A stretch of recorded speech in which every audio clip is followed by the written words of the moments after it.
아, 예. 오늘 윤석열 대통령은 헌재까지 왔다가 오늘 본인이 발언할 일은 없다고 그러니까는 네. 돌아갔고요. 그러고 나서 이제 사실상 양측의 진술들하고 서면 증거 조사들 네, 이런 네. 것들하고 양측의 진술이 쭉 이루어졌는데 그게 진행되기 전에 헌법재판소가 기일 변경을 불허한다. 20날 아까 그 형사재판 그렇죠. 첫 번째 준비 기일이라고 네, 그랬잖아요. 네. 그리고 이제 구속 취소 관계된 심리. 근데 그거에 기일 변경을 불허하고 아마 시간을 조금 미뤄준 것 같죠? 그러니까 아마 불허 그 이유로 아침 형사재판 10시 그리고 오후 2시는 충분한 시간이 있다. 1차 준비 기일에는 그렇게 시간이 오래 안 걸린다. 그리고 뭐 구속 취소 뭐 이런 거에 뭐 굳이 대통령이 갈 필요가 있느냐라는 헌법재판소 의견이었습니다. 그게 말이 그건 안 이제 되는 게 헌법재판소 생각인 거죠. 헌법재판소는 TF도 있고 뭐 도와주는 사람들이 많은 그럼요. 모양인데 네네. 윤석열 대통령의 변호사들은 그 공간을 이동하는 것만으로도 힘들어요. 그러니까요. 그래서 헌재가 조금 정말 양보를 해서 2시에 예정된 증인 신문을 한덕수 총리는 3시, 그리고 홍장원 전 국정원 1차장은 5시, 조지호 경찰청에서 7시. 그래서 1시간씩 뒤로 늦춰주는 걸로 이제 했더라고요. 이것도 큰 오판이라고 생각합니다. 악업의 빌미를 쌓고 있습니다. 나중에 하나하나 나중에 핑계라는 말보다는 아무튼 문제점들을 지적할 때 이것도 들어갈 겁니다. 방어권을 제대로 보장하지 않았다의 하나의 이유가 될 겁니다.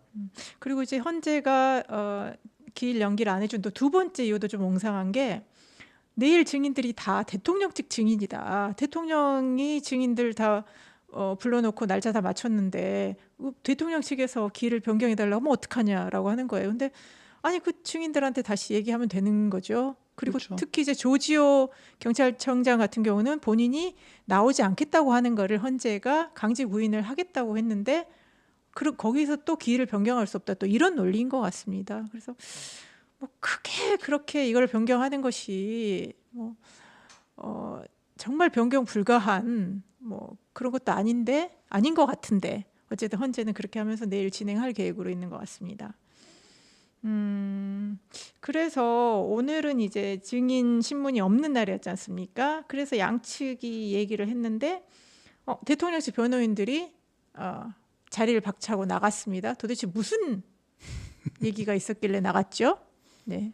그러니까 내용을 읽어보면 그러니까 소추사유 입증을 위한 그러니까 증거 조사를 하고 양쪽의 입장을 듣는다고 그랬잖아요. 네. 입증을 위한 증거에서 조지호 경찰청장의 피의자 신문 조서를 유죄의 근거로 탄핵의 근거로 사용을 합니다. 그럼 저거는 처음 공개한 건가요? 그 전에도 증거로는 채택하겠다고 이미 4차 기일에서 말은 했었지만 지금까지 숨겨오다가 내용이 공개된 건 처음이다. 예, 오늘 대중에게 이게 발표된 거는 처음이죠. 근데 이제 내용이 약간 좀 쇼킹합니다. 네. 조 청장은 수사기관에서 전화를 받았더니 대통령은 저에게 조 청장 국회에 들어가는 국회의원들 다 잡아 체포해 불법이야 라고 했다. 즉 대통령이 직접 조 지시했다. 청장한테 국회의원들 체포 지시를 했다는 말이죠. 그리고 뒤에 5번 통화 역시 같은 내용이었다. 대통령이 몹시 다급하다고 느꼈다. 이제 오후 11시 30분부터 그 다음날 오전 1시 3분까지 총 6회의 전화를 했다는 이런 내용입니다. 그러니까 그간의 핵심으로 쟁점이 됐던 윤석열 대통령이 국회의원의 체포 지시 직접 했냐 안 했냐. 체포 지시가 직접 있었다라는 빼박 증거로 보이죠. 일단 근데 이제 이게 이렇게 단순한 이야기가 아닌 겁니다. 이제 문제는. 그래서 조지호 경찰청장이 그렇게 했다고 조서에 나와 있고요. 조지호 청장 신문 조서에 조금 더 디테일하게 보면 네. 여인영 방첩사령관이 개헌 당시 첫 번째 통화에서 이제 사람 이름 15명을 불러줬다. 그러니까 대통령의 직접 지시를 받은 조지호 청장이 여인영 방첩사령관에게 전달했다는 거. 아닙니다. 여인영하고 조지호가 통화를 했고 여인영이 방첩사령관이 계엄이 되면 사실상 통제권을 줍니다. 네. 그래서 이제 이 사람 체포해야 되니까 이름을 불러준 겁니다. 경찰청장 보고. 뭐 아마 위치 추적을 요청했겠죠. 그러니까 이재명, 우원식, 김동연 등을 포함해 15명을 불러줬고 두 번째 통화에서는 한동훈을 추가입니다라고 말했다라고 조지호가 이 이야기까지 합니다.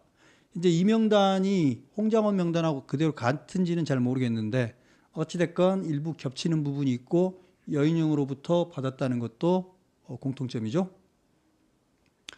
그 다음에 국회 측에서 또 공개한 여인영 사령관의 진술은 14명을 특정해 체포한다는 것에 대해서는 비상계엄 직후 장관으로부터 처음 들은 게 맞다. 14명은 대통령, 여인영은 그럼 그 사람 누구한테 들었냐? 네. 하니까는 대통령 지시는 아니었고 장관, 김용현 장관으로부터 예. 들었다라고 했고 그다음에 근데 그다음 얘기가 포인트입니다. 대통령이 평상시에 비상조치권을 사용하면 이 사람들에 조치해야 된다는 말을 한 건 사실이다. 아, 그러면 여기에서 김용현 장관으로부터 들었지만 사실상 평상시에도 대통령은 윤석열 그 사람들을 대통령의 먼저 뜻이었다. 잡아들여야 된다는 말을 평상시에 했다. 뭐 이런 라고 말이겠죠. 해석될 수 있겠네요. 그렇죠. 그럼- 이런 것까지를 청구인 측이 즉 국회 측이 그 탄핵의 근거로 제시를 합니다. 오늘 여기까지만 들으면 이제 끔찍한 이야기죠. 사실상 끝난 겁니다. 이런 명확한 증거가 나오면 뭐 탄핵 안 될 방법이 없습니다. 그러니까 조지호, 여현영 진술이 나와버린 거잖아요. 대통령이 사람 명단도 그대로 불러줬을 뿐만 불러줬다. 아니라 체포하라는 말도 했다. 이건 명백하게 헌법기관에 대한 폭력적인 강압이잖아요. 이거는 탄핵 사유 차고도 넘칩니다. 그러면 또 추가 증거가 있습니까? 오늘 국회가 내놓은 것 중에? 몇 개가 더 있는데 일단 이런 것들을 해버리니까 이제 피청구인 측 변호사 한 명이 조대현 변호사인데요. 강하게 항의를 하고 나가버립니다. 항의를 하는데 이게 이제 개정 형사소송법 312조인데 법정에 증인으로 나오지 않은 피청구인 측에서 즉 대통령 측에서 즉 법정에 증인으로 나왔지 않기 때문에 윤통 측에서 반대신문 하고 싶어도 반대신문을 통해서 탄핵도 못 시키는데 그런 걸 그냥 진술조서를 확인도 안 해보고 증거로 조사하는 건 법률 형사소송법 312조에 위배된다. 증거조사 대상에서 제외해달라. 이거 증거로 쓰면 안 된다. 네. 제가 맨날 했단 말이죠. 그렇죠. 결정적인 증거로 네. 쓰고 싶으면 반드시 불러와야 될 거다라고 했었는데 그런 진술조서의 내용까지 증거로 조사하면 형사재판 절차에서 증거로 쓸 수 없는 것을 탄핵심판 절차에 증거로 썼다는 비난을 면하기 어려울 거다.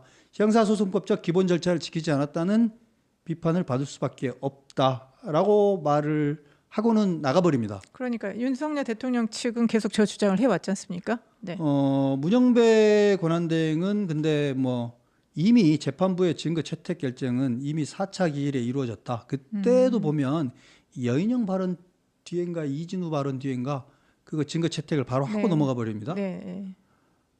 지금 이의 신청하는 건 기간을 놓친 게 아닌가 하는 생각도 들고 기간을 놓친 게 아닌가 하는 생각이 드는 건 아니고 아무 때고 할 수 있습니다. 이미 그 점에 대해서는 2차례 이상 재판부 의견을 받고 재판부는 반박 근거를 사실은 명백하게 들지는 않았어요. 근데 반박 근거가 없는 건 아닌데 한번 그 이야기를 더 디테일하게 가보면요. 지난 4차 기일일 겁니다. 헌재가 문영배가 뭐라고 그랬냐면 증언의 신빙성은 그러니까 형사소송법 이야기 하는데 증언의 신빙성 일단 받아가지고 재판부에서 보고 직접 다시 한번 판단을 해보겠다. 재판부가 고려하고 결정하면 되니까 너무 우려 마라 뭐 이런 식으로 말을 했죠. 윤석열 측은 더욱 강화된 증거법, 그러니까 박근혜 때하고 다르다. 박근혜 때는 형사소송법 개정 전이고 박근혜 때가 아니라 2020년에 이미 형사소송법이 개정돼가지고 동의하지 않는 진술조서는 증거로 쓸 수 없다. 이게 형사소송법의 원칙이다라고 말을 했습니다.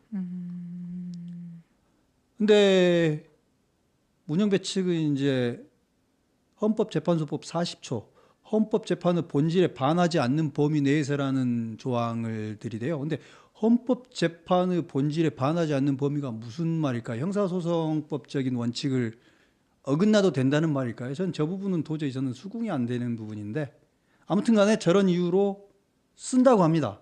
그러니까 저 말이 그거 아닐까요? 헌법재판소는 우리는 다양한 여러 가지 뭐 증언이나 자료나 이런 걸 보고 종합적으로 판단하지 어떤 특정 하나를 가지고 판단하는 건 아니기 때문에 걱정할 필요 없다라는 그러니까 주장 자기들은 아닐까요? 형사소송법 절차를 지키지 않아도 그걸 우리는 결정적인 증거라고 단정하고 보지는 않을 테니까 다른 것까지 두루두루 고려할 테니까 너무 걱정하지 마라. 즉 헌법재판소는 하나님이니까 형사소송법적 절차에 구애받지 않는다라는 말하고 똑같아요. 절차를 안 지켜도 된다? 절차에 구애받지 않겠다라는 거예요. 근데 절차는 그 필수적으로 지켜야 되는 게 절차 형사소송법적 아닙니까? 절차는 기본이라고 생각합니다. 근데 절차를 안 지킨다는 거고 여기 일단 지금 여기 그래서 형사소송법 312조하고 헌법재판소법 40조를 다 가져다 놨습니다. 형사소송법 312조는 공판 준비, 공판 기일에 그 피의자였던 피고인 또는 변호인이 그 내용을 인정할 때에 한정하여 증거로 사용할 수 있다. 증거로 쓰려면 윤석열 대통령이나 윤석열 대통령의 변호인 측이 증거로 쓰셔도 됩니다라고 동의해줘야만 쓸 수 있습니다. 이게 형사소송법입니다. 네. 이 법칙을 가장 잘 활용한 사람이 누군지 아세요? 또 항상 뭐 하면 떠오르는 이재명입니다. 떠오르는 사람. 이재명 대표가 특히 얼마 며칠 전에 한 몇 주 됐나요? 조승래 대변인이 그랬습니다. 재판을 지연한 건 검찰 측이라는 이야기를 했는데 네네네. 재판이 왜 지연이 되냐면 바로 저겁니다. 피의자 혹은 피고인의 진술 조서를 하나도 인정을 안 인정 해요. 안 해요. 사인 안 해버리는 거잖아요. 하나도 인정을 안 하니까 하나하나 전부 다 법정에 불러야 되니까 증인이 막 100명 넘게 재판장이 다 나와야 되는 거예요. 하나도 탄핵된 거 없습니다. 아니 저 형사소송법의 가장 큰 혜택을 본 사람이 바로 이재명입니다. 이재명은 저렇게 나는 저 증거 동의 못해. 여기 불러와. 불러오기 전엔 동의 못해. 해가지고 전부 다 불러가지고 그래서 선고재판을 2년 2개월을 한 거 아닙니까? 1심을. 그러면서 그렇게 얘기하잖아요. 헌법재판과 형사재판은 다르다. 헌법재판은 저렇게 해도 된다라고 또 주장을 하지 않습니까? 아니 근데 이건 해도 너무하네. 이재명은 3심제가 있는 재판의 1심이고 이만큼 중범죄도 아닌데도 불구하고 공직선거법이니까 끼케야 지금 1년 형량 아닙니까? 이게 지금 무기징역이거나 사형이에요. 형량을 다투는 게 만약에 이게 탄핵이 되게 된다면. 그렇죠. 네. 아니 근데 증인으로 안 불러줘요? 결정적인 탄핵의 근거로 쓰는 그거를 가지고 논하는데 이게 말이 된다고 생각하십니까? 그러면 진짜 헌재법 아까 제40조 헌법 재판의 성질에 반하지 아니하는 한도 내에서 법률 규정이 저렇게 뭐 해도 됩니까? 헌법재판의 성질에 반하지 아니하는 한도 안에서 한도에서 형사소송법을 따른다예요. 그러니까 헌재 성질에 반하는 거예요? 형사소송법을 따르면? 아니죠. 형사소송법 무조건 따라야 되는 게 기본이고 헌법재판의 성질에 반하지 않습니다. 형사소송법의 저 기본 원칙을 따르는 거는. 제가 보기에는 오남용을 하고 있는 거고요. 이건 뭐 법조인들에게 물어보시면 압니다. 저로 여러 명한테 물어봤는데 아니 형사소송법의 기본 원칙도 안 지키는 그런 게 어디냐. 형사소송법을 준용한다라고 돼 있거든요. 형사소송법이 헌법재판하고 그러니까 탄핵 심판하고 뭐 크게 괴리가 되는 측면이 있다면 모르겠는데 이건 특히 유무죄를 다투고 있고 증거를 가지고 유무죄를 다투는 거기 때문에 전형적인 형사소송법적 절차에 들어맞는 절차입니다. 근데 증거가 조금 더 적어도 되는 거냐? 글쎄요. 그렇지 않지 않겠습니까? 이거 하나가 단심으로 그냥 국가의 운명을 바꿔버리는 건데 이런 무지막지한 박근혜 때 이런 식으로 규칙에 대한 구멍을 통해서 송부촉탁을 받아낸다든지 그다음에 이런 식으로 한 걸 그걸 빌미 삼아가지고 이번에 또 후루룩 넘어가려고 했는데 그때하고 지금하고 달라진 건 뭐냐면 형사소송법이 개정이 됐어요. 네. 이 개정 이야기를 하자면 문재인 정부 때 개정된 겁니다. 문재인 정부 때 개정됐고 검찰의 무소불위의 권한을 약화시키기 위함이었어요. 검찰을 견제하기 위해서 만든 형사소송법 개정이었거든요. 문재인 정부 때 만들어진 형사소송법 개정으로 지금 검찰의 권한을 약화시켰는지는 잘 모르겠습니다만 그 개정으로 만들어 놓은 이 법을 헌법재판소가 안 지키겠다는 거잖아요. 이게 과연 동의받을 수 있을까요? 그러니까요. 오늘 그래서 이제 윤석열 대통령 측 변호인들이 다 나가버렸는데 다 나가지는 않았습니다. 아, 그런가요? 네, 예. 네. 그러면 내일 모레 이제 사실상 마지막 변론이죠. 뭐 한 번 더 있을지 없을지는 뭐 또 헌재는 뭐 임박해서도 결정을 하니까 그러면 20일 날 헌법 10차 변론에서 이 부분도 다시 윤석열 대통령 측편은 강하게 주장하지 않겠습니까? 근데 참 이거를 절대 수용 못한다. 총사퇴 변호인 총사퇴하는 거 말고는 방법이 없을 거예요. 총사퇴해도 헌재가 강하게 그냥 밀어붙이면 그대로 가버릴 수도 있습니다. 근데 문제는 그 다음에 발생할 겁니다. 이렇게 해가지고 후루룩 끝냈을 때 과연 수긍이 가능하겠습니까? 수긍과 동의가 어느 정도라도 돼야 되는데 저라도 동의하기 힘들 것 같아요. 이 냉정하게 말하는 겁니다. 법정에 그러니까 심판정에 와가지고 증언이 변하는 걸 이미 여러 명을 봤잖아요. 네. 그런데 가장 결정적인 증언 체포 지시하고 명단 불러준 거 명단에 대한 가장 결정적인 증언을 다시 자기가 직접 확인해 볼 기회도 없이 그냥 내려버린다? 그래도 되는 걸까요? 그래도 되는 걸까요? 저는 개인적으로 저한테 저렇게 하면 저는 수긍 못할 것 같아요. 그러니까요. 가장 법이라는 게 항상 그 법 앞에 누구나 평등해야 된다는 그럼요. 것이고 또 공정하다는 게 똑같이 적용돼야 될 뿐만 아니라 그 절차가 하나의 흠결도 없어야 되는 거지 않습니까? 그런데 지금 이제 그 가장 기본이 되어야 될 그런 것들이 대통령이라는 중요한 사람을 파면하는 탄핵 심판에 큰 구멍이 생겼다는 것이 지금 문제인 것 같습니다. 특히 이제 어제 또 국회에 나와서 김현태 특수전사령부 707 특임단장의 또 증언이 또 달라진, 그러니까 다른 증언을 했지 않습니까? 그렇죠. 대통령이 직접 끌어내란 지시는 없었다. 그거는 곽종근 사령관이 그래도 뭔가 대처를 해야 되기 때문에 뭐 국회 들어갔다. 뭐 이제 이런 얘기. 그러면 단수 지시도 대통령이 없었다. 민주당이 대통령의 지시 아니다. 이제 지금 그러니까 뭐 그런 것들이 계속 지금 나오고 있는데 그걸 다 무시하고 결론을 낸다. 성급하게 결론을 낸다? 아니 결과적으로요. 탄핵이 되고 나서 나중에 내일 한제 형사 재판에서 무죄되면 어떡하죠? 탄핵을 물을 수는 없는 거 아닙니까? 아니 그 상황 한번 생각해 보셨어요? 판사가 그렇게 내겠습니까? 아니 탄핵이 되고 나면 그러면 무조건 판사는 그 다음에는 무죄로 만들어야 되는 거예요? 무죄가 아닌데도? 저는 그러니까 이 경우를 생각해 보더라도 나중에 형사 재판에서 뒤집히지 않을 만큼의 근거들은 그렇죠. 명확하게 제시하고 판결을 내리는 네. 게 선고를 하는 전국 결정을 하는 게 맞습니다. 그러니까요. 그러니까 헌법재판소가 뭐 여러 가지 이 의혹과 자분과 이 미제, 그러니까 일종의 미해결되는 미제 과제를 잔뜩 넘겨놓고 뚝뚝뚝뚝 우리는 결론내서 난 모르겠어 손 털어 거의 이렇게 가면 안 됐어요. 그래서 형사재판에서 알아서 해라. 난 몰라. 그럼 말도 안 됩니다. 그러니까요. 이렇게 무책임한 일을 하면 안 되죠. 정말 최악의 헌법재판소라고 저는 생각하는데 절차를 지키고 원칙을 지켰다면 조금 더 늦어졌을지언정 오늘날 이 모양까지는 안 만들었을 거예요. 저는 유죄다 무죄다 그걸 다투는 게 아닙니다. 네. 인용이냐 뭐 기각이냐 그걸 다투는 게 아니에요. 뭐 결과가 어떻게 나오는 건 상관없이 헌법재판소가 절차적인 부분들 지켜야 될 원칙들을 지키지 않아서 지금 요 모양 요 꼴을 만들어 버렸는데 제일 심각한 거는 이게 끝나고 나서 더 심각한 상황이 저는 발생한다고 봅니다. 그러니까요. 이걸 연이어서 얘기를 하면 지금 이미 그 현상들이 나타나고 있지 않습니까? 그럼요. 뭐 물론 정치적 사안에 대해서는 뭐 양찬반으로 갈려서 의사표명을 했습니다. 뭐 항상 우리 뭐 광화문에서도 집회를 했고요. 집회를 하고 있고 뭐 지금 이제 탄핵과 관련해서 찬반 의견들을 국민들이 얼마든지 표출을 할 수 있지만 지금 이게 매우 극단적이고 폭력적으로 나타나고 있고 거기에는 또 정치인들이 이걸 선동을 위해서 이익을 추구하는 이런 행태로 가고 있기 때문에 이 헌법재판소가 공정하게 판단을 내리지 않았을 때 가뜩이나 지금 이 양측으로 갈라져서 격렬하게 부딪히고 있는 게 폭발할 수도 있다 이런 느낌이 들어서 그 관련해서 계속 좀 얘기를 좀 해보겠습니다.